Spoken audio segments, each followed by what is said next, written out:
Yes, thumbs up. Thank you. All right. That's better than last year. Last year I was talking for, I think, half an hour, and then someone was asking me that, hey, are you talking? So, welcome to the Open Doors event for the Interaction Design Master's Program here in EKA.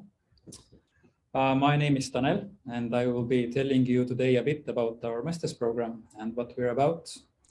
And together with me, we have a student, someone also who graduated a few years ago, and also Nestle. Hello, everyone. This is Nestle. I hope you can hear me well. Yes. I am a mentor and a curriculum developer at the program, and today I will be your tour guide, and I will show you around our building. All right. But as time is running, so the idea for today is that first we're gonna tell you a bit about the program, what it's about, and afterwards you will have a chance to ask us questions, and we can have a discussion on whatever comes to your mind about the admissions, the program, whatever. All right. So let's get to it. And I will first tell you a bit about the school itself, the Estonian Academy of Arts, where we are right now. This is how it looks from the inside. This is how it looks like from the outside. The school was actually established more than 100 years ago, in 1914. And it is today one of 6 big universities here in Estonia. We have around 1,000 students. So it's actually quite a small school. And this is also what sets us apart from many other schools, is that we have many teachers, many mentors, and not so many students, which means that all the mentoring and teaching process is very individual. Kind of, once you join the program, you will be working together with mentors almost all the time. The school, EKA, is divided into 4 faculties. We have free arts, design, architecture, and art culture. And in the free arts, you can find subjects such as photography, sculpture, graphic arts, scenography, animation, painting, and so on. So lots of, artsy stuff going on there. Then we have the Faculty of Design, of which we are also part of. And the Faculty of Design, it's actually one of the few universities in Europe where you can still learn very classical craftsmanship things like ceramics or glass art, but also fashion design, textile, jewelry, or graphic design, product design, and so on. So what this means for us and our students is that, you don't just have to teach what we teach you, but you can actually get inspiration and actually take courses from all those other subjects and areas. Then we also have the Faculty of Architecture, where we have architecture, city planning, interior architecture, curriculums. And then we have the art culture, where we have art education, science, restoration, and so on. But let's get back to design, and let's talk about our master's program then. But before we go there, maybe Nestle can show you actually a very cool studio that we have in the school. Nestle, you are on mute, by the way, if you're talking. I am not talking because it's pretty loud here. Maybe you can describe what you see to our possible future students. Yep. So in our master's program, we are mostly working on, ideas, concepts, and so on. But every now and then, actually, our students have the opportunity, or actually they have the need to build something physical, prototype, for example. And we have many facilities here in EKA for doing that. For example, Nestle is currently, as I can see, in the woodworking laboratory. Basically, it's a big studio full of machinery and stuff where you can build stuff out of wood. Yep, seems to be quite busy, surprisingly so right now, as it is actually vacation time still here in EKA.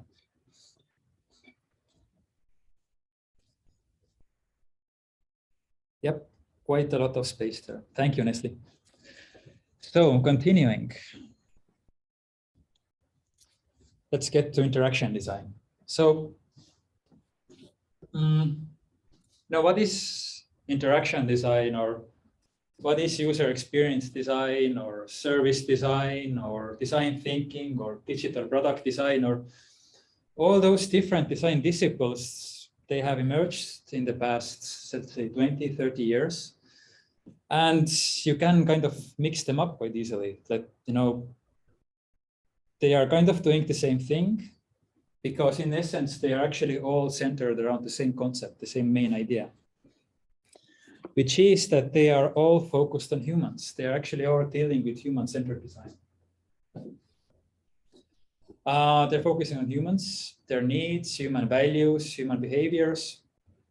So basically what the interaction designers do is that they look into people, how people interact with the world around us, interact. And from those interactions, they uncover possibilities that are maybe hidden from our eye.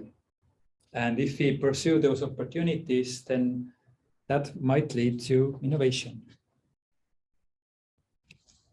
Yet only, in recent years, we have discovered that only focusing on humans, this makes for quite a narrow worldview. That if you're only solving human problems, then we might be actually creating more problems somewhere else, let's say for the planet or for the communities or for the culture. So we also have to take those into considerations.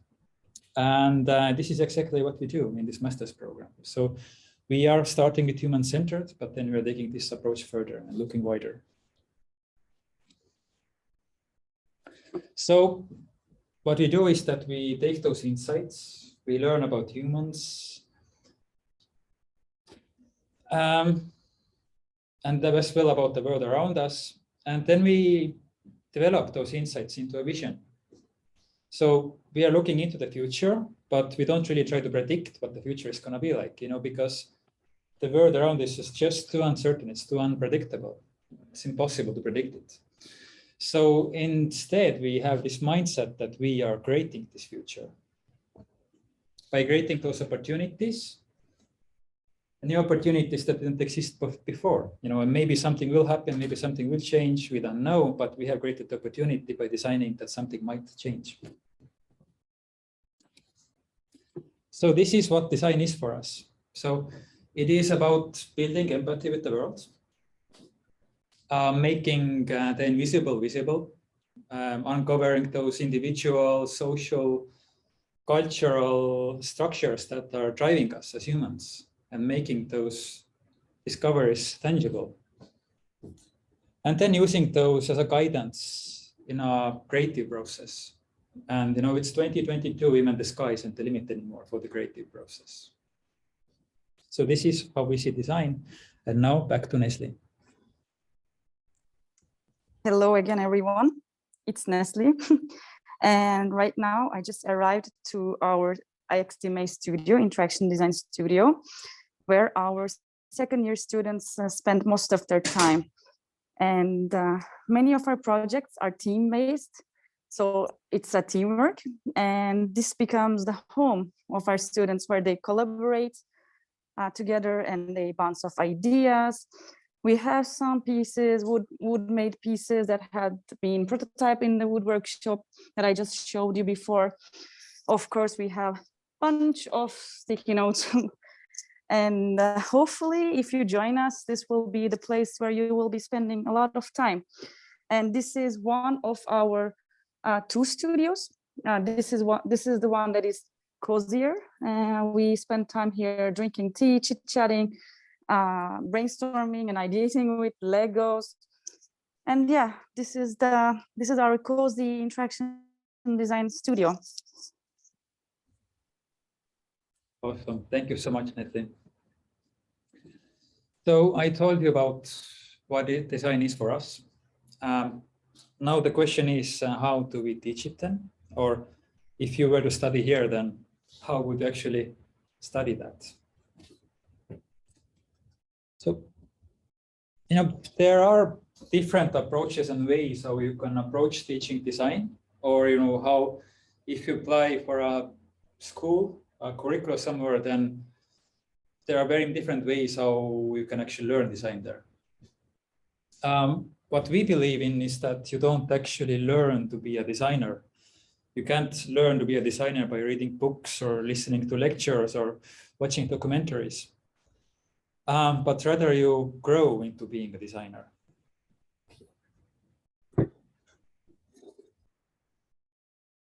And for this, our program is mostly practical in its approach. So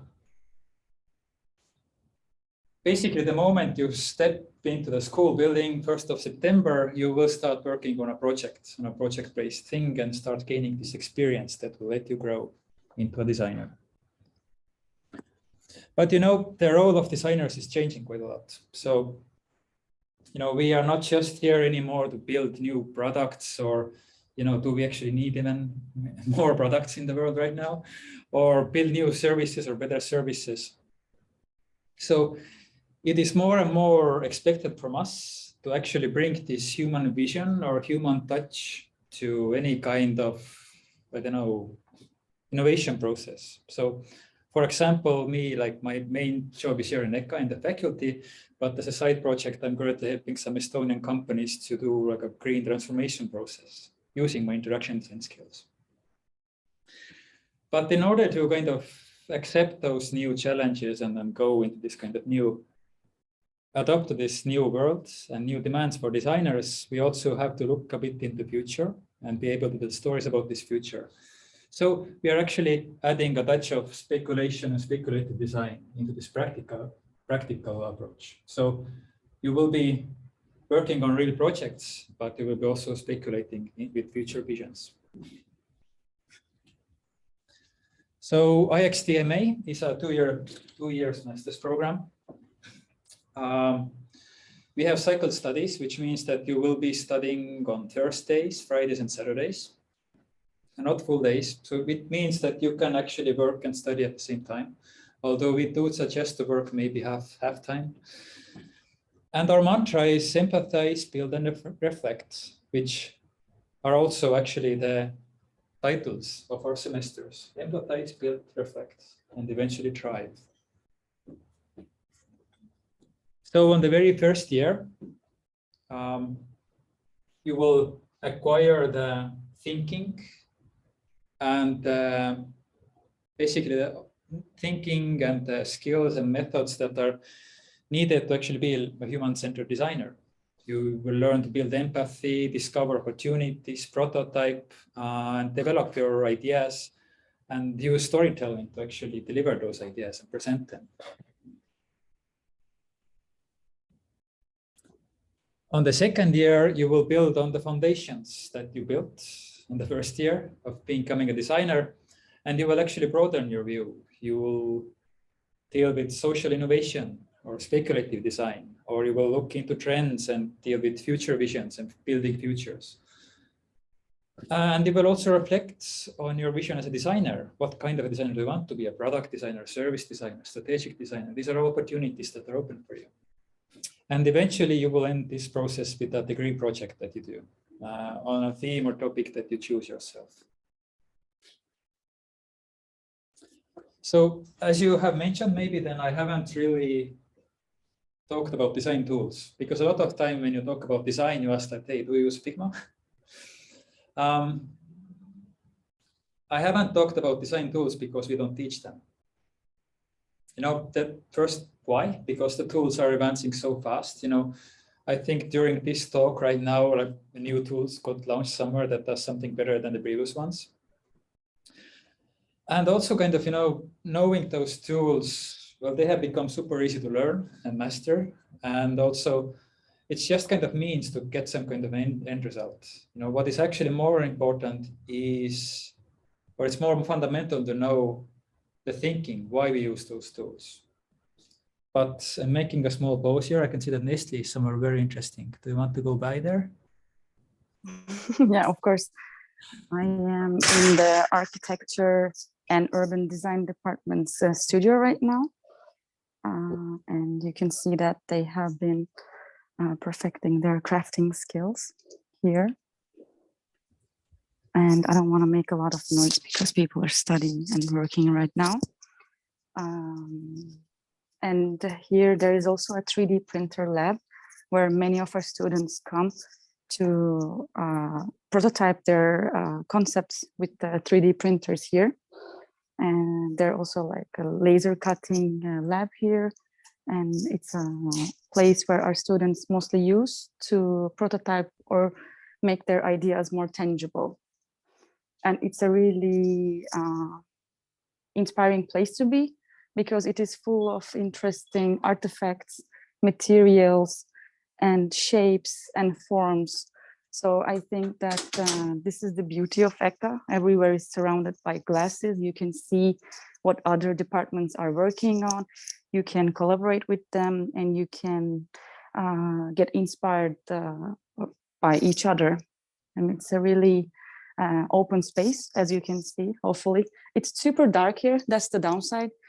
In wintertime, it gets quite dark, but EKA building has been specifically designed to create and share lighting. So it's a very open space and a very inspiring place to be. Thank you so much. It is. I remember one time I was coming to school, I wasn't really feeling very well, was a bit down. And then I saw in the schoolyard, there was a guy who was building a canoe out of wood. And I was just sitting there and watching him working in this kind of, such a change of scenery and thoughts and ideas and inspirational moment that I was, immediately lifted up again. So, yeah, but getting back on the topic. So we are here learning about thinking, and you can't learn thinking. Thinking is something that comes to you over time with practice.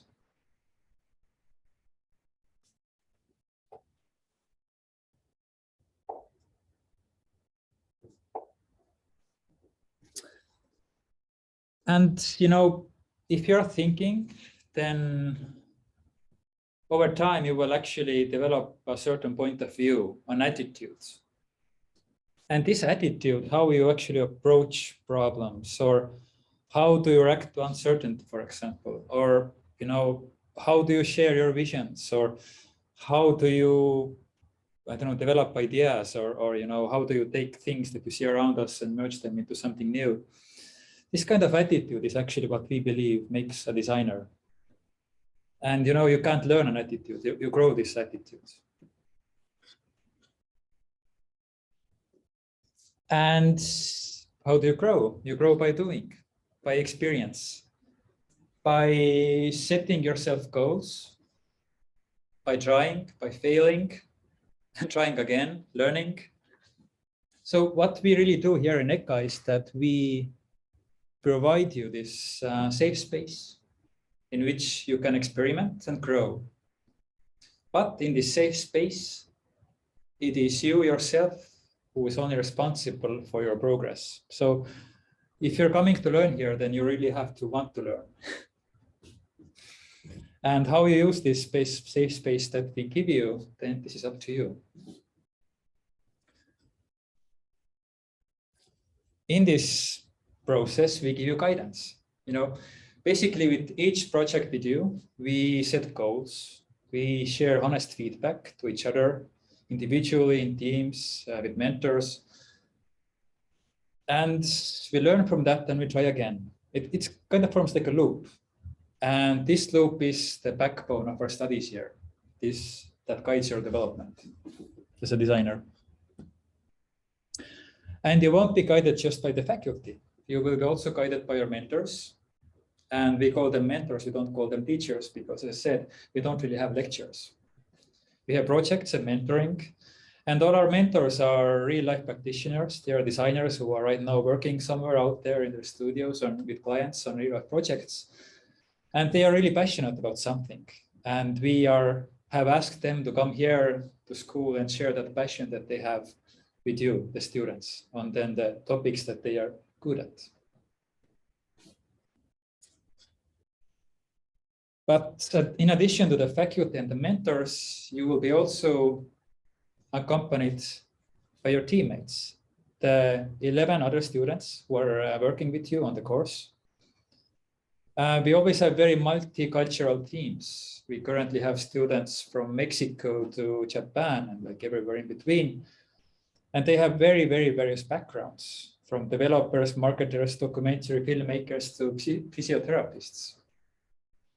And you will grow together with them and also kind of using their worldview and their previous experience that they have to enrich whatever experience you have so far.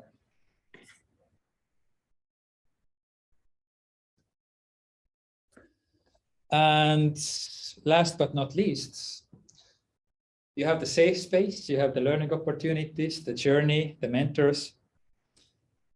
But you won't just be working with real-life mentors, but also with real-life projects, with real companies and real briefs and real people.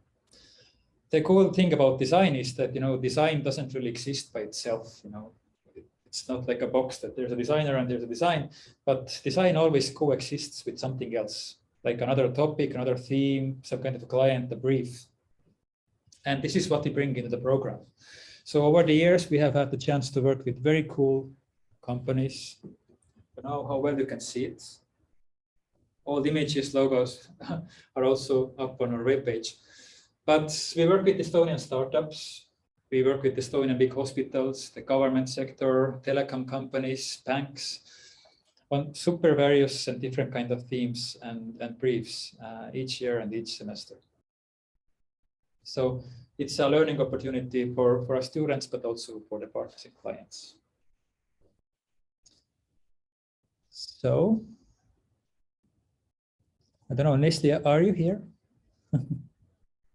Yep, I'm here. I'm almost done with the presentation.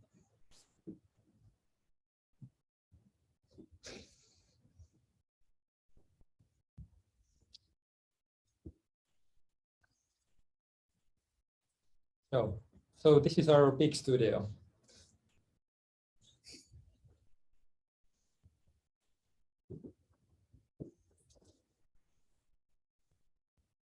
As you can see, it's kind of empty right now, but usually when students are working, then it's full of post-it notes, sketches, diagrams, prototypes laying around, and so on.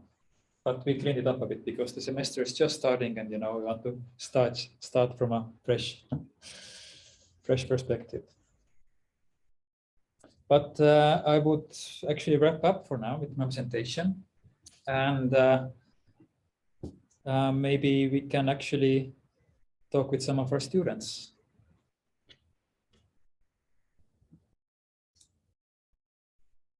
Sigmund, are you ready?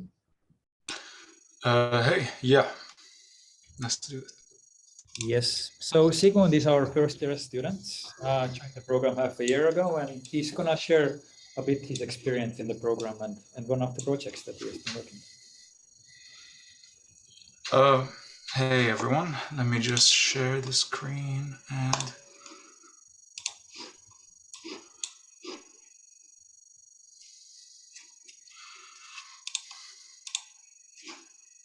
let me know if everything is good. Yeah, we can see you. Perfect. All right, perfect. So, hey everyone, my name is Sigmund. You can call me Siggy. I'm from Lebanon, and I'm part of IxD.ma's team 2021. I completed my bachelor's degree in graphic design in 2014 and worked in its various subfields as editorial, print designer, brand designer, and later on in-house digital designer. Being interested in philosophy, human behavior, and psychology in general, witnessing cultural shifts and societal ones as well that have occurred lately with the involvement of technological advancement, I have realized that as a designer, and more importantly as a human being, I hold a certain responsibility towards myself and everyone around me. That responsibility is translated through how I understand, think, and behave as a person, and also as a designer. Looking at the various programs around the world, I found the values and philosophy that IxD.ma holds are very much aligned with what I'm looking for as a bridge for me to be a better designer. The beautiful thing about this program is that we all come from different backgrounds and cultures. As Daniel has mentioned, we're not all designers, and that's not a prerequisite. We're all here with a certain mission, an idea that is yet to be crafted. Each of us has witnessed the world through the lens of our disciplines, but more importantly, through the lens of the values that we hold. Coming together in our semester kickoff session, which happened around September 4th, we got to know and engage with each other better by listening to each other's stories, memories, and experience, accomplishments, and dreams.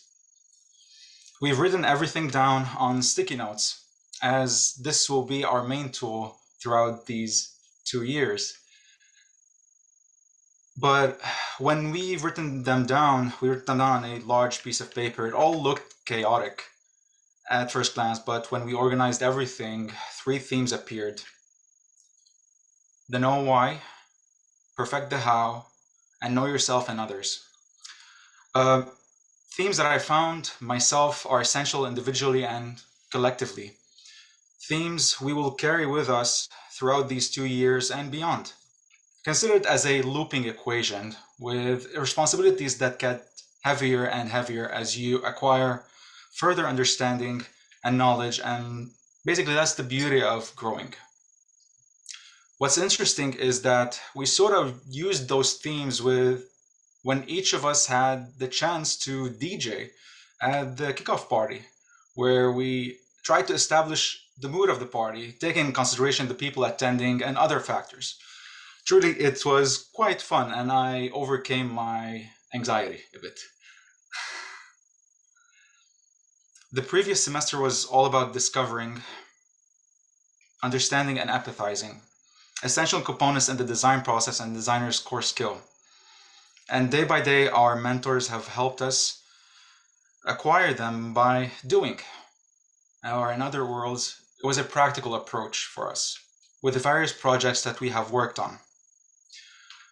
One of the main projects we had was in the first course we had with our mentor, Nestle, who's with us, who introduced us to human-centered interaction design with the project Boosting Talent Creativity. The project's aim was to familiarize us with the principles and methods of human-centered design. It was an introduction to the culture of IxD.ma, the methods for working, collaborating, reflecting, and learning. Divided into, I will talk about a bit about this project. We had other projects, another main project with the service design, but I really wanted to focus on this beginning project because for me, it was very much essential for how this journey will all start. Divided into 4 groups, we were able to come up with various solutions based on the understanding of the theme of the project. To do that, we defined who Talenters are and actually went out in Talent, talking, conversating, and listening to the people. We were trying to understand what creativity was to the people we were talking to. And it wasn't just about talking. It was about observing them while they're talking to us, witnessing their reactions to the questions we prepared, looking at their hand gestures, listening to their words and their pauses as well, witnessing them contemplate on certain questions. All of these things helped us understand what creativity was to Talenters that turned into key insights for us. Getting to the solution at the end was not a linear process for our group, especially for our group. Then again, design is not always a linear process. And the good thing about it is that it's much welcomed here, because in reality, to fail doesn't mean quitting, but it's to look back at where things have gone south, to learn, reflect, and repeat with a different approach. I found that IxD.ma encouraged us in taking those risks, helping us in developing original and creative ideas for the opportunities that we have found. And so in our project, we got to this pause moment where we thought that we needed to take a step back. And so we did. And we took a turn back, look at all our findings, As you can see in those videos, we were iterating and showing our concepts for feedbacks from our teammates.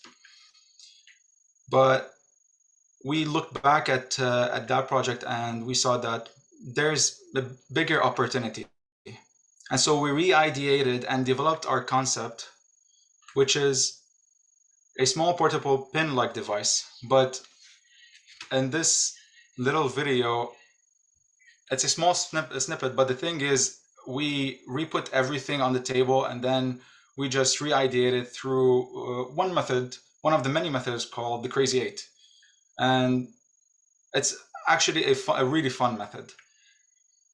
So the concept that we got to at the end was, it's a small portable pin-like device that helps people to take a moment for themselves and to reflect by emitting some of their top pleasant scents, since much of the creativity that is out there starts with the self. In the following video, I'll show you the outcome of our team project that happened.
So basically, trying to understand the insights, trying to understand where we were, where we are, and how we processed, how we took those insights, we turned them into this concept for us to try to understand how things work.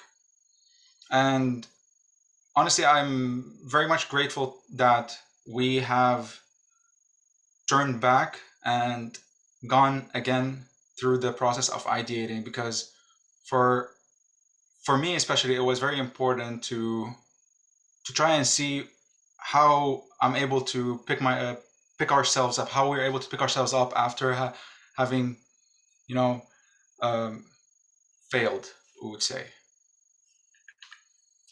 Having a team of people from different areas of the world helped me understand, especially me, helped me understand matters from different perspectives. It ignited meaningful conversations. With this project and other projects as well that we had, teamwork was at the core of our working mechanism. Feedback inspired us to build on certain ideas and even maybe take different approaches. Here, this was one of the testings that one of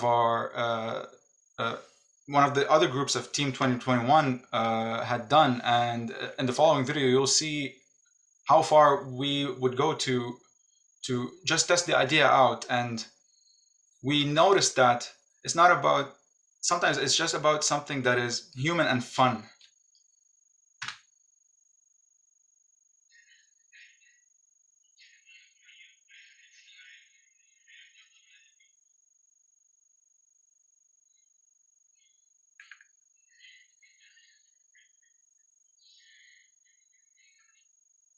So at the end of the day, at the same time we were testing it out, we were enjoying ourselves. It was actually really fun, to be honest, and to just dance to the sound of codes, actually.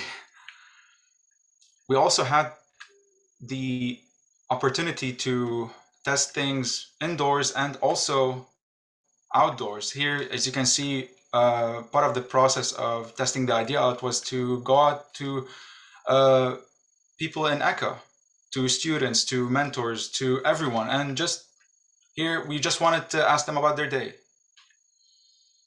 And also other groups have went out to Tallinn and test their idea out with people.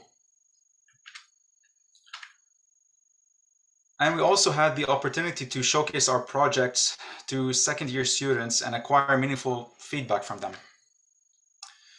We're guided by professional designers and mentors to better understand ourselves and our role on this path that we're in. There are many things that, for me, I took from each mentor that I have come across with. I got to think beyond what is now, not to be afraid of taking risks, asking the right questions and truly understanding the why. It's to finding the right approach and getting our message across effectively. Knowing what are the right methods in user researching,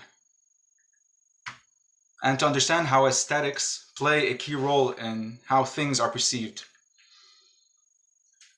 If you join EKA and at the IxD.ma program, I think you'll find a lot of great qualities with your mentors that will inspire you, and it won't just be for these 2 years. It will be for even beyond those 2 years. But the learning doesn't just come from our mentors; it's also from each other as a team. Each of us had the opportunity to conduct a seminar for the first years and second years on something that we love doing, something that can be fun and engaging, such as creating retro games. As you can see here, each of us had an idea. We teamed up, had an idea for a retro game, and came up with a lot of really cool and fun games. We built Christmas gingerbread houses. We knitted, and we created great visuals with AI. We did origamis, and we also did acting.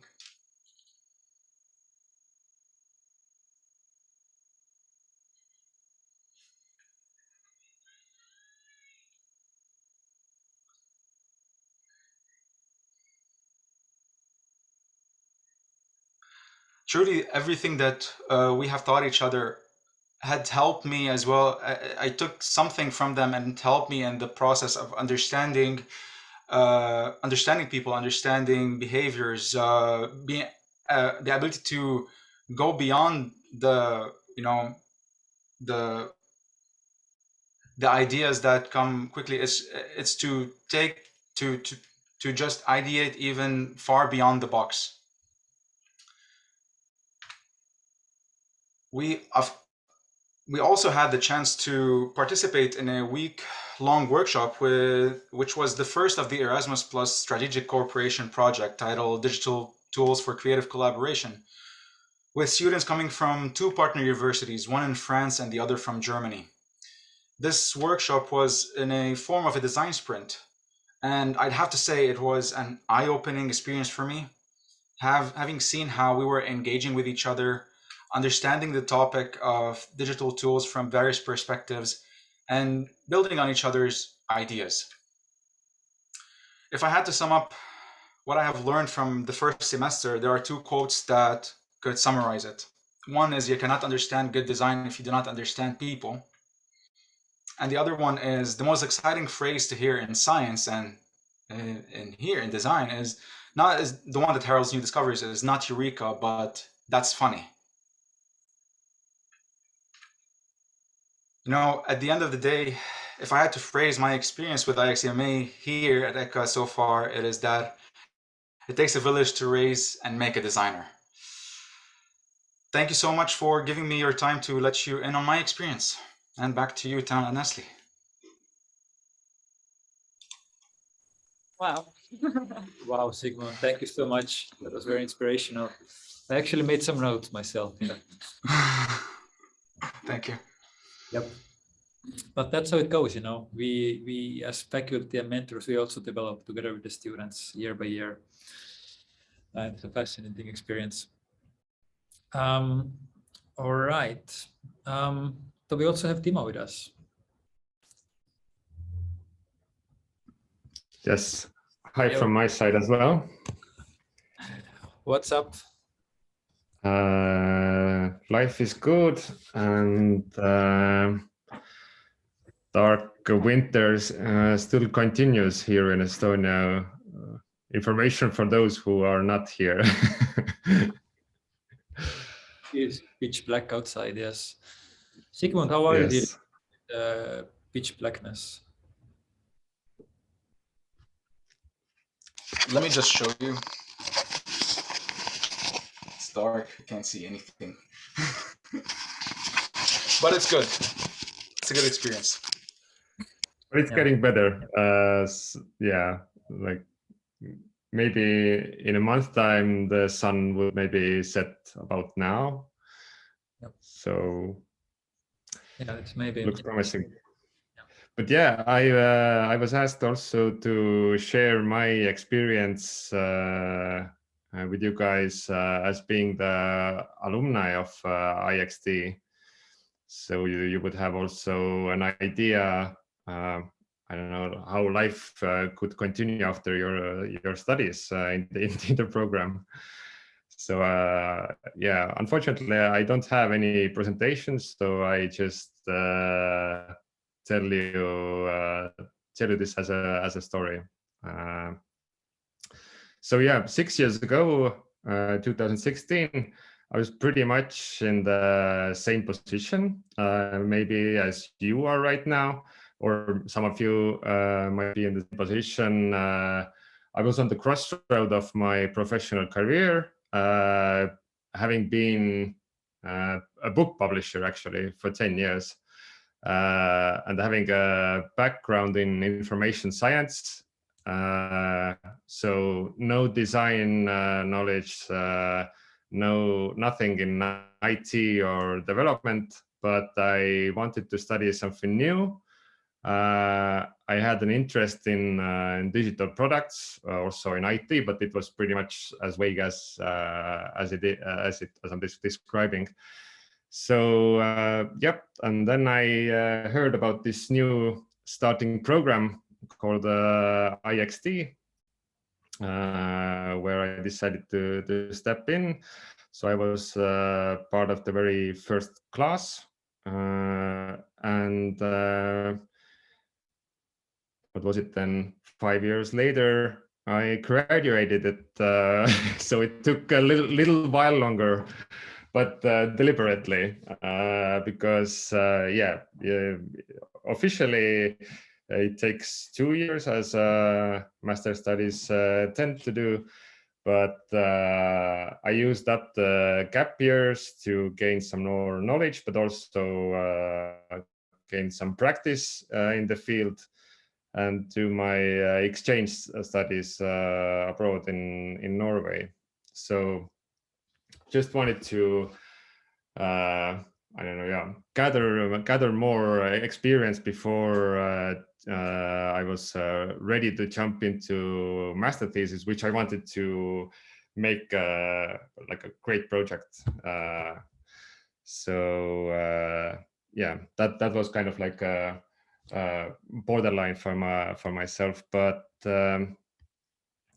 yeah, so as I had no previous experience in design, then I was on the verge of questions. So when do I kind of make the leap or jump over from my current professional career in publishing over to design? So yeah, it took me 3 years. Then in 2018, I started out as a junior service designer in one of Estonian digital transformation companies, as I was interested in in the service design in public sector, and they were heavily into this. And although it was not a fit, I still gained the first experience there, and it was definitely worthwhile. I tried out also a couple of startup projects, which did not work out as unicorns, but still gave a lot of good experience as well. So all in all, kind of my philosophy has been during the studies as well in the beginning of the professional career is to just try out different things, experiment, learn from my colleagues, other students in the class, from projects, also like from the specialists in different fields. So yeah, so this is very enriching. But yeah, back in 2020, so now 2 years ago, I landed in my current employer, which is also like a digital transformation and service design company here in Estonia, a consultancy basically, where I've been working as a UX designer. And daily basis, I work with people. Is it the users? Is it the end users? Is it the clients, stakeholders? These can be different things. So I try to improve their experience when using digital products or services. I dig into user research, to usability testing, interviews. So there's like a lot of different things that can take my time. So depending on what projects I am kind of bound into. And these projects can last months, sometimes even years. So like, especially like public sector projects, these tend to be like, couple of years time projects, usually also connected to the development part. So beside user experience design, you learn also a lot from how to maybe run a project, if because like sometimes those projects I'm in are smaller ones also, where I have to fill also project manager role. But yeah, the bigger ones have the separate role. So like it kind of has several specialists, like analysts, system analysts, business analysts, different designers, project managers, developers bound into the project team. So you learn a lot from all of them. But yeah, basically always what we try to do is to get down to the core problem and understand the why or the underlying need, because what tends to happen sometimes is that the client you're working for, their mindset can be very business oriented, and they are very eager to kind of gain the speed on their business ideas, but then you have to remind them that they have also users for their products and services, and they would maybe have to consider those as well. So it's also kind of it can be very tricky path, kind of a course in diplomacy to get your ideas across, so that you wouldn't be very harsh to your clients. And what else? So yeah, if you think that so even if you start the studies, which as you heard from Tanel, Nesli, and Sigmund, are very interesting.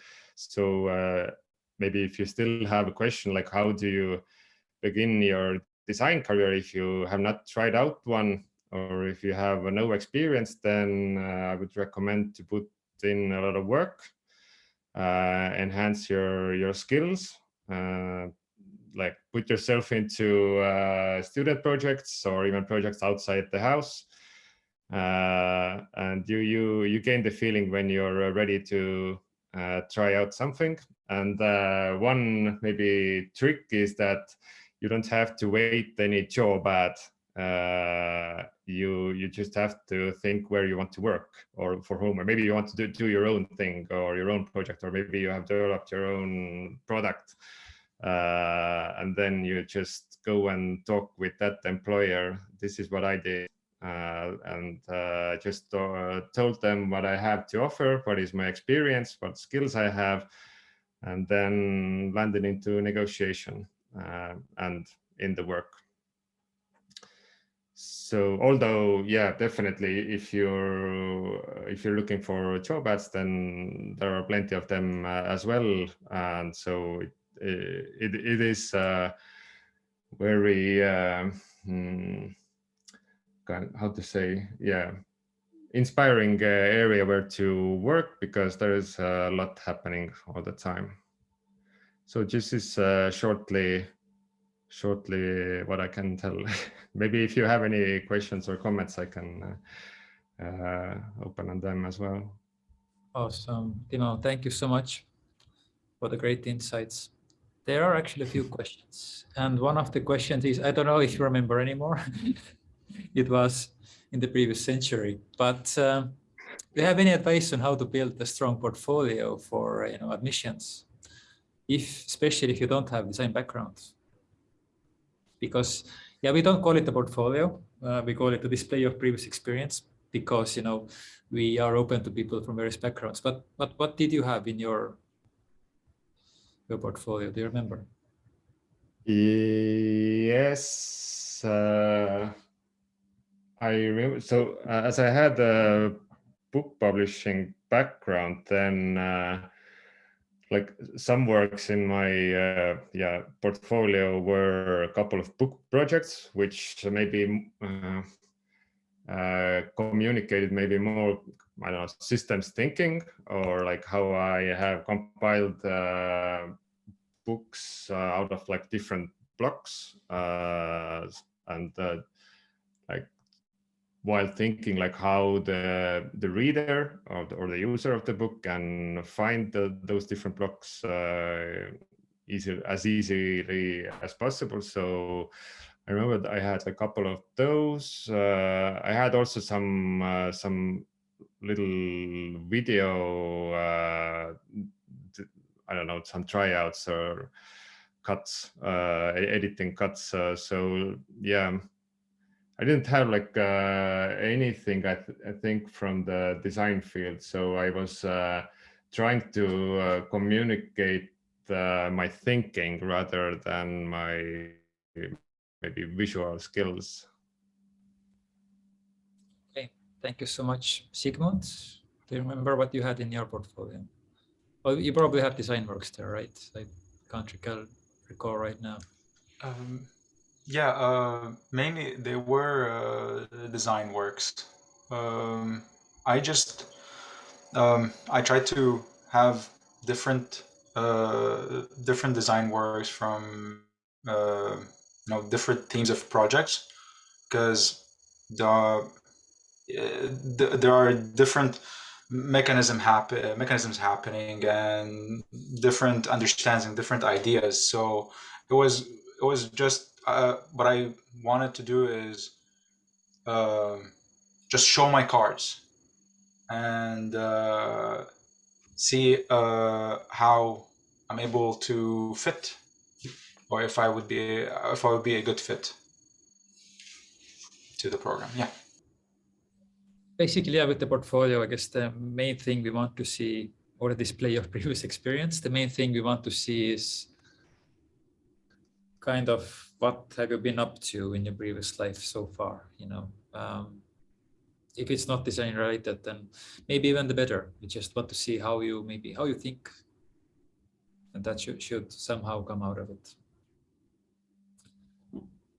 Yeah, usually the strongest portfolios or like display of previous works in the admissions are the ones that has a personality, you know, the ones that reflect your personality, your way of thinking, your way of working, and how you communicate it, what type of visuals you pick, or what type of videos or language in your text. So we're trying to understand what type of a person you are, and what do you enjoy doing, and what are you proud of showing us. So it's about understanding the personality. Yeah, that's actually a very good point. That what are you actually proud of showing us? Yeah. All right. Let's see, more questions. So what do you enjoy the most in design process, and why? This actually also goes to Timo and Sigmund. So. Mm-hmm. For me, I think, yeah, one of the things I love is that getting a sneak peek into different areas, as well as when doing research, then talking to the users or stakeholders and getting kind of also sneak peek into their mindset, or how they approach to some kind of problems, or using something, and this can be so different than you could think of. So it's very, very interesting to find out. I agree with Timo as well. It's the beginning process of trying to understand the stakeholders, trying to understand the people that we are going to solve the problem, and find that opportunity there. But in order to find that opportunity, I need to understand better the people that I'm talking to, the people that I'm interviewing. And it's just, and I've learned as well from one of our mentors, is that it's like Socrates. I know that I know nothing. I start with nothing. And then you start from there, because you're exploring, you're taking in data, you're taking in everything from the people, and then you're turning them from data into insights. And that's the beautiful part of what I enjoy in the design process. For me, I would say rapid prototyping and validating. I really enjoy using what I have in hand to make my ideas more tangible, or visualizing my ideas, whatever material I find, or like using my own body, my own interactions to make my ideas more tangible. I really enjoy, and also gathering reactions from the users through those very raw prototypes, and validating them, and trying to understand how do they react, what are they smiling, do they look confused, or do they look concerned. So for me, this is something that I find really interesting in the design process. And for me, well, I could make a list and go on until the morning, I guess, but thinking about it, then I guess I also got into design because I love people and working with people, and also professionally working with them. And more recently, like, my design practice is not about actually making things or coming up with things myself anymore, but it's about actually helping others to come up with stuff. And if you actually kind of, guide people through this process, let's say in a workshop, like in a one-day workshop, and you see how the ideas that they come up with eventually in the end, and how proud of them they are, that's super powerful. And that's something I really, really enjoy these days. So there was a question about admissions. In case of web portfolio, how should you upload it? I think the admission form has a place where you can upload stuff. Mm-hmm. That's one thing. And the other thing, if it's like a website, then you upload the website. But I think the admission form has the upload options available, or at least it's described there how to upload it. Mm-hmm. So it should all be there in fine detail. Are there any planned collaborations between the different faculties at EKA? Or are you allowed to collaborate freely with other people? You want to answer? Yes, of course. Like if your schedule allows, you're more than welcome to collaborate with others in different faculties, different departments. There are many collaborations, but right now, I wouldn't say that there is one that we are already working on, but as a student, you would be really welcome to join other departments. For example, we have a student, Sigmund's teammate, classmate, Quinn, and she spends a lot of her time in the textile department, in the weaving studio, weaving and knitting and working with different materials and textiles. So you are more than welcome to join different elective courses from Department of Ceramics, clay making, 3D printing, architecture. So if it doesn't overlap with your curriculum at Interaction Design program, then it's very much doable and something that we encourage our students to do. Yep. In a way, it's true that it's like a process that's still a bit developing in EKA, because we are in this new building, all faculties together, only maybe it's our third year now or fourth year. So we are just learning to be all together again in a way, but it's a fascinating process, and there are those collaboration opportunities happening. We are also organizing a few elective courses where we include people from other faculties and courses as well. So we are trying to encourage it as much as possible, because you never know where inspiration comes from, never. So there was a question if we can specify the layout of the master's thesis. Is it a project or is it like a detailed master's thesis like in other universities? No. We call it a degree project, and it has two components, two parts. One is a project, a design project, and the other one is a written component, yes, but it's not a thesis, it's more like a report. So it's like a detailed report of your journey as a designer as you were making this design component. Of course, it has to be grounded, it has to be, academically referenced. You have to reference stuff, it's better to reference academic papers or books than, blogs and podcasts, but it's not like a 100 pages of scientific text you have to write. It's not that, it's a report. And the reason for that is that, we want to contribute to the design field, but at the same time, we want you to also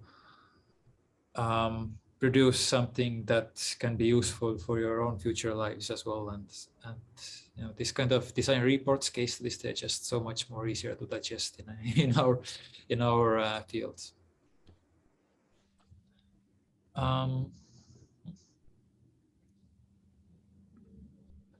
So I'd like to know, how do you see the interaction design industry in Estonia as compared to other EU countries such as Germany? As an Octan European, I'm curious about the industry developments there. Wow. That's a very good one. Timo, you have a lot of industry experience these days. Do you have any thoughts about this one? I have to gather my ideas a bit. Yeah, it is a good question. I think the industry in Estonia generally picks up speed,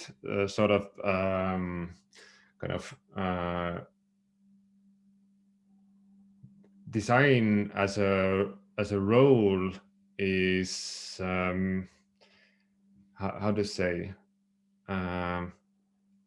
also like bigger companies, they include designers in their teams, and they see the value of design, although that teams still can be pretty business oriented, but the I don't know, C-level stakeholders, they see the value, and they're kind of embedding the design skills into the process. So I don't know, I have a feeling that it's kind of gaining the pace, but especially in the local startup field, like all those unicorns, they grab designers with the basket, basically. There's a lot of them working in those companies, but also what I've heard that in the local public sector, more and more designers are being employed, and also programs that have started up. Not only there is a service design team, for example, working for the government. Is it government or for the ministry? And now there's like side programs starting up next to it. There was just recently, like a week ago, launch of new projects, like designer-oriented projects for public sector. So yeah, I don't know. I don't have clear data to put up here, but I have a feeling that there is like opportunities growing up basically every month. Yeah. From where I'm sitting, I can kind of say the same thing, and I'm not sure that I'm able to compare, let's say, Estonia and Germany. In a way, like design is, as I said also before my presentation, that design doesn't exist in isolation. It always, it's part of something else. For example, in Germany, there's a huge industry, car makers and electronics makers and all those, and they have been kind of driving like the product design, for example. But Estonia is in its mindset. It's like we are located in kind of this northeastern Europe, but in our minds, we are kind of part of Scandinavia. The Scandinavian countries don't agree with us, but we are trying to be part of them. And Scandinavia has a very interesting approach to design. It's like a very social, and basically this is kind of that, Scandinavia is kind of leading, for example, like the service design sector, and they're most hospitals in, I don't know, Sweden and Norway, they have designers working for them and so on. So I think Estonia is moving in that direction quite strongly. And also, as Timo mentioned, that, the government sector is picking up designers, and there's actually a problem that there are not enough designers to go by. So the government sector is actually not anymore buying in design projects, but they are buying in design consultancies because they're trying to learn by themselves, because there are just not enough designers to go around. So it's just kind of, as Timo mentioned, it's just picking up super, super fast these days. And I think, yeah, maybe what separates us maybe from those bigger countries with a longer, service, bigger like industry history, then yeah, I think it's a bit more aligned to like digital design and service design, and a bit less on product design here in Estonia. So. We have other questions. One question about the curriculum and the schedule. So while studying at EKA, is there a chance also to start working with a local company as part-time, or studies are full-time and won't be possible to work at the same time? So our studies are on Thursdays, Fridays, and Saturdays. And Thursday and Friday, it starts from 2 p.m. and goes until the evening at 9 p.m. And Saturday is a full day from 10 to almost 5. So you will definitely be able to work on Monday, Tuesday, Wednesday, and Thursday, Friday part-time as well. And many of our students actually work either in a company in Estonia or as a freelancer. And it's very much possible to work and study at the same time. And we actually encourage our students to try out to be involved in different projects and different companies, trying out different roles as designers. Of course, if I have to be totally honest, it's not super easy to land a job in Estonia if you don't speak Estonian. Usually companies are looking more candidates that can at least have a basic level in Estonian language, but there are many startups or international companies that are open to hire international applicants, international designers. So I won't say that it will be super easy, but it's definitely doable and very much possible.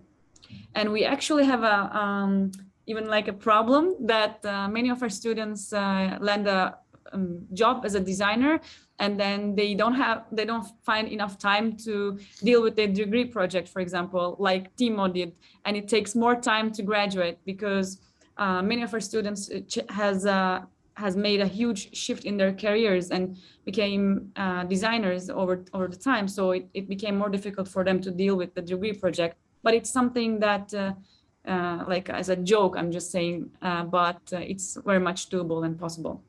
Yeah, so our students are actually becoming senior designers before graduation. So it sounds nice, but it's also a bit of a problem for us running this program and trying to get people to finish.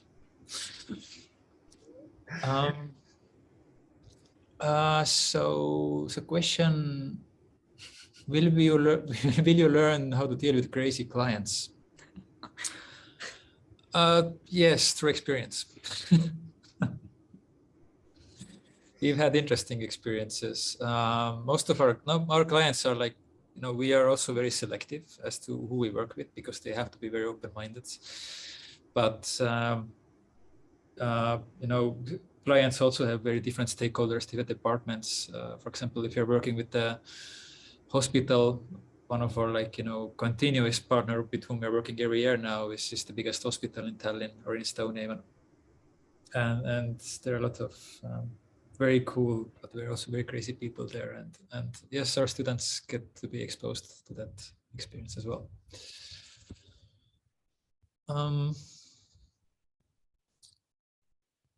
Has this experience been, oh yeah, Timo, by the way, someone asked for a link to your portfolio. Maybe you want to share it. You have it online.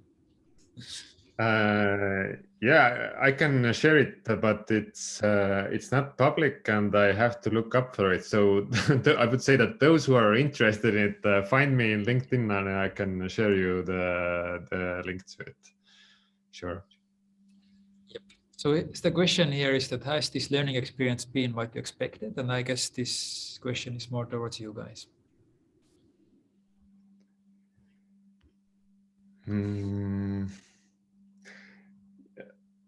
I think for me it's I would say grandly that it's beyond what I expected, because I actually did not know even what to expect. It all looked very promising, and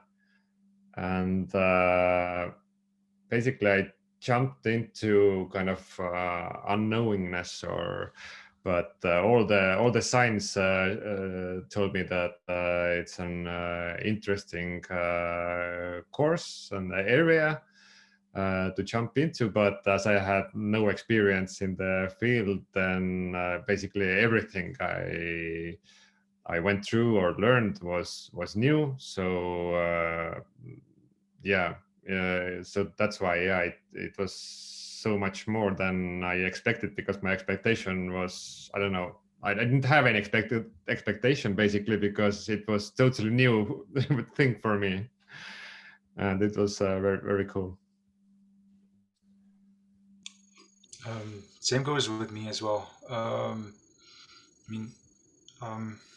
I would say, like I said before, is that the philosophy that IxD.ma holds is very much what I looked for, and I've seen this through the projects, through the interactions that I've had with the mentors, the students, the workshops that we had. Everything was what I sort of expected, and within that you sort of see a bit of sort of light at the end of the tunnel, and it's but I would say is that at this moment I'm taking it step by step, because you don't want to get too excited, and at the same time you're eager to know what's upcoming. And so I go and see I was looking at the second year students' projects and previous projects, and I guess me and a couple of my teammates participated in the video of one video for second year students in their last semester, and it was exciting to see that. But and yeah, it's just what I expected and beyond, and I can only say of that experience when I graduate, the complete experience when I graduate. Awesome, thank you so much. So what else? What kind of projects have you done during the program? Many. So maybe just from the last semester, share some details. Maybe you want to discuss the Liven a bit before you can gather some thoughts before Liven. Well, the biggest hospital in Estonia thing that's now happening, and something that you might also be working with once you join, because it's a nice opportunity to have clients with whom we work for many years, because we kind of get to do deeper and deeper projects each year. But this year we were working on a theme of how we might get more people to donate blood, for example, for like a very specific blood donation process. That's not like the regular one. And then the students were literally looking into behavior design, and what actually makes a donor, and what inspires people, and what are their obstacles in there, and then they came up with serious smaller interventions of how to actually nudge people towards this new donorship program. Or there was another project with the same hospital and same course where the students were asked, there's this one medical procedure where you get your body scanned. And for some reason, people come to this procedure unprepared, that they, for example, eat or drink or exercise before that, and the procedure gets cancelled, and the hospital loses like many thousands of money, and so on. And the students started investigating what's the problem, why do people come there unprepared? It's such a simple thing, don't eat breakfast and go to the doctor and stay, still forget. And they went through this loop, and and discovered what's actually happening, and they understood that it's actually like an internal communication issue in the hospital. And they workshopped actually together with the nurses, and they were thinking of solutions, and like one of the solutions was that a person who was responsible for sending emails had to just add another person to the email recipient list, and that solved the problem. And that's it, you work for like 2 months, you discover, you explore, and that's like one simple solution, and the hospital is saving thousands of euros each week. So that's maybe, it's not like a huge innovation, but it's like social innovation project. It's a bit different from the others in that sense, that it works with like very topical things and very concrete interventions. But we have the emerging themes, which is a very different project from that. Another project that we held last semester, for example, was for the Design for Emerging Themes course, where we partnered up with Liven, a real estate company from Estonia. They're developing houses and living environments. And the topic, or like the theme of this course, was smart homes, and looking into near futures and trying to define or understand what our houses look like, or like what would be the meaning of a home, what would be the meaning of a smart home. And students worked with users of Liven and tried to understand what does it make a home, and then what does it make a smart home, and what our interactions within the house with other humans or with the house could look like. And for that, we have adopted different approaches of design, such as speculative design or value-sensitive design. And our students have adopted a more like critical thinking to design, and try to criticize what would be the consequences of our design actions and design choices. So it was actually the last project right before they would dive into their degree project making. And our goal with this course was to give them a chance to, again, collaborate with a partner, but also to be able to adapt an experimental approach and to be able to really ask the big questions to themselves, like why and how and etc. Yeah. I hope this, and also in our webpage, I think we also have some examples of projects that you can find student works on IxD.ma, IxD.ma. So you can find different projects there. Yeah, we got the perfect domain name for ourselves. Yeah. Yeah, but not all projects are like huge like that. So we also have like smaller ones in between, like say, for example, tangible design, where students are actually building stuff, and we have had different briefs around music, making sounds, having tangible notifications, you know, what if you can smell the money when you receive a bank transfer and so on. So there are like smaller projects in between, like the big ones that are there to maybe learn like specific angles of thinking like a designer. So like thinking with your hands, for example, is one of the main things that we try to get from the tangible design course. So yeah, there's a question about the differences between our master's program and the EKA Interaction University, that they seem to be pretty similar. Yeah, maybe on paper, but in reality, I think we are quite different. Yeah, actually, I am working in the XMA program, but I'm also a PhD student here at EKA.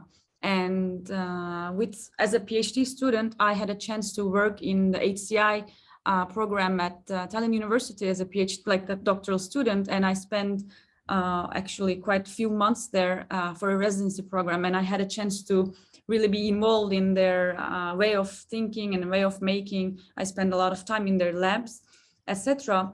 And what I really understood is that their approach to interaction design or human-computer interaction is more analytical and academic. And I would say that our approach to it is more creative and experimental. So even though it may sound like we are doing the same thing, it's really different how we approach it and from which perspective we're taking it. We're looking at the interactions, and they're, as in the name, they're mostly dealing with the human-computer interactions, but we are dealing with human interactions with societies, cultures, systems, products, services. So for us, it doesn't matter if a computer or a technology or a digital product is involved or not, but we're really looking deep into human interactions. So I hope this answered your question, but I would definitely say that they're very different and they're both very valuable, but we are on the more experimental and creative side, I would say.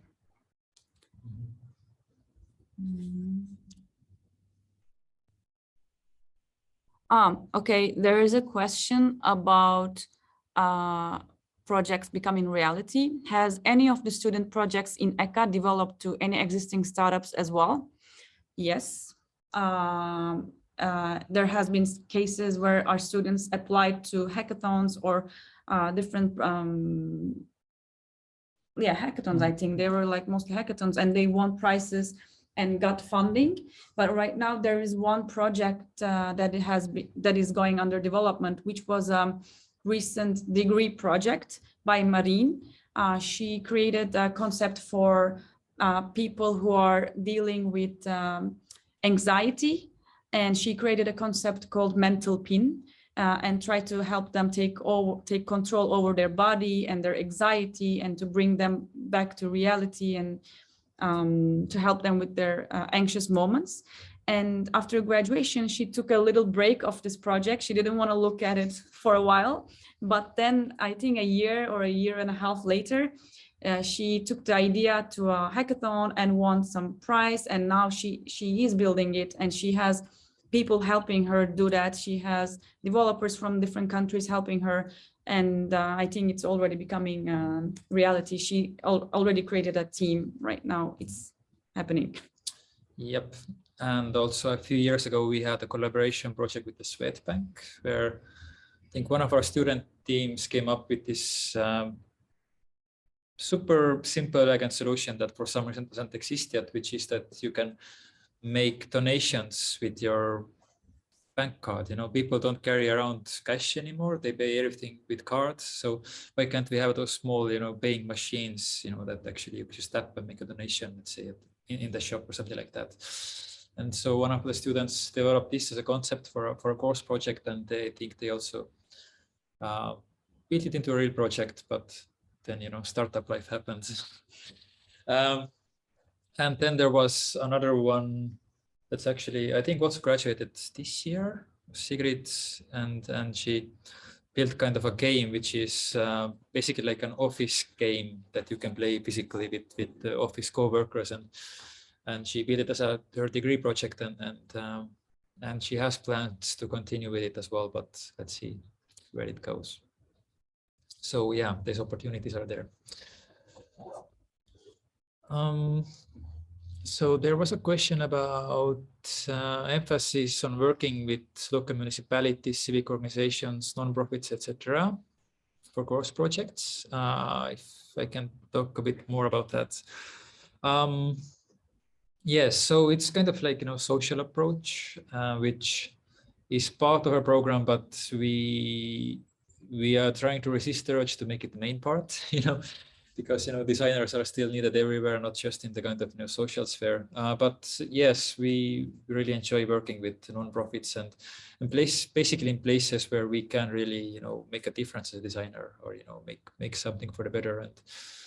And working with nonprofits or the local municipalities kind of gives that opportunities quite a lot.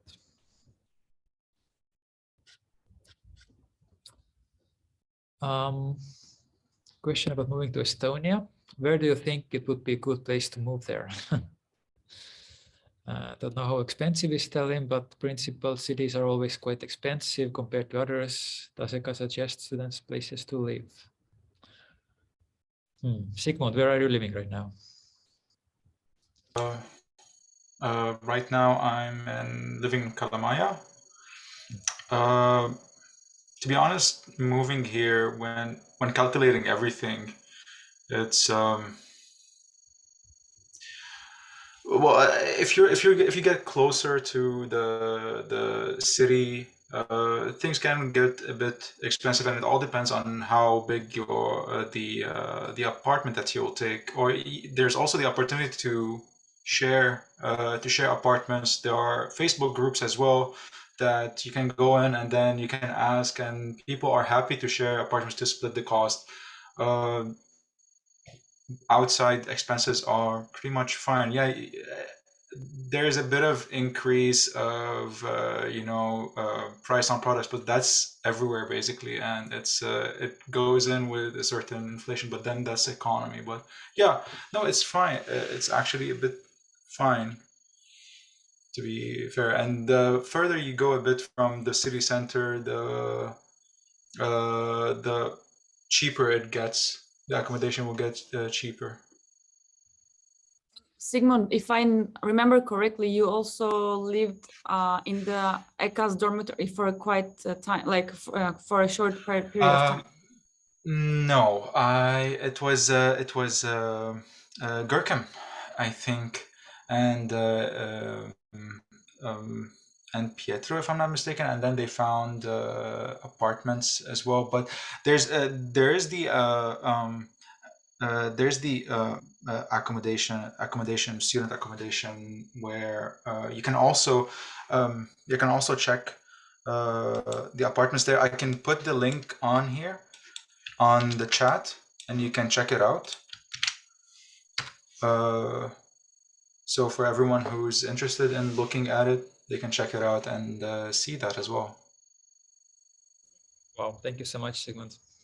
No worries. Yeah, well, yeah, the living prices, they have been gone up quite a lot recently, but I guess that's the case everywhere. But it is still probably more affordable than you would say anywhere in Western Europe. So, and also, Tallinn is a small city, so even if you live a bit further away from the city center, it still means that you can get to school in 15 minutes or 20 minutes. So in that sense, it's a very livable place if you can deal with the darkness and the cold and the snow for a bit.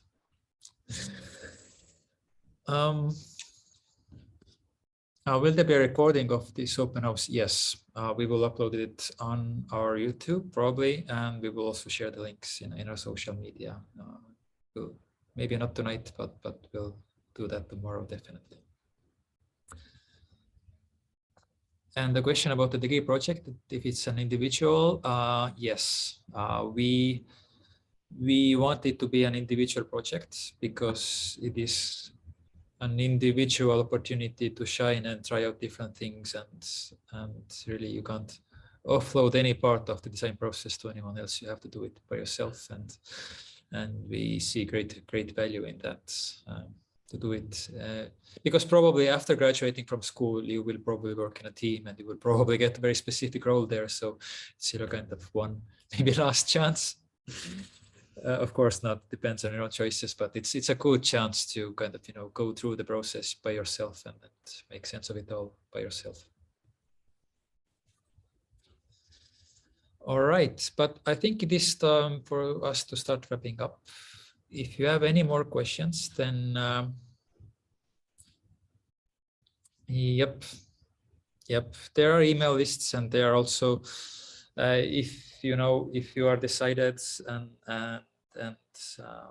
are joining us, then there are also, I think, Facebook groups for international students and so on. So EKA is really providing you with all those details, and our coordinators are really providing you with all the details I think that you need, where to find accommodation and so on. So taking care of you.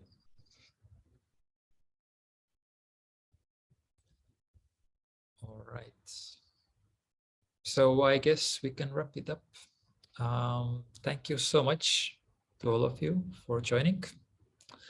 Thank you so much, Sigmund and Timo, for taking this time and presenting your experience. I think it's super valuable for everyone and who's joining us today and also who's watching this afterwards. So have a nice evening, and I guess we will see you in a few weeks, no, in a month, during the application process. Looking forward really to meet all of you. Take care. Yep. Ciao. Ciao. Thanks. Bye. Bye bye. Bye-bye.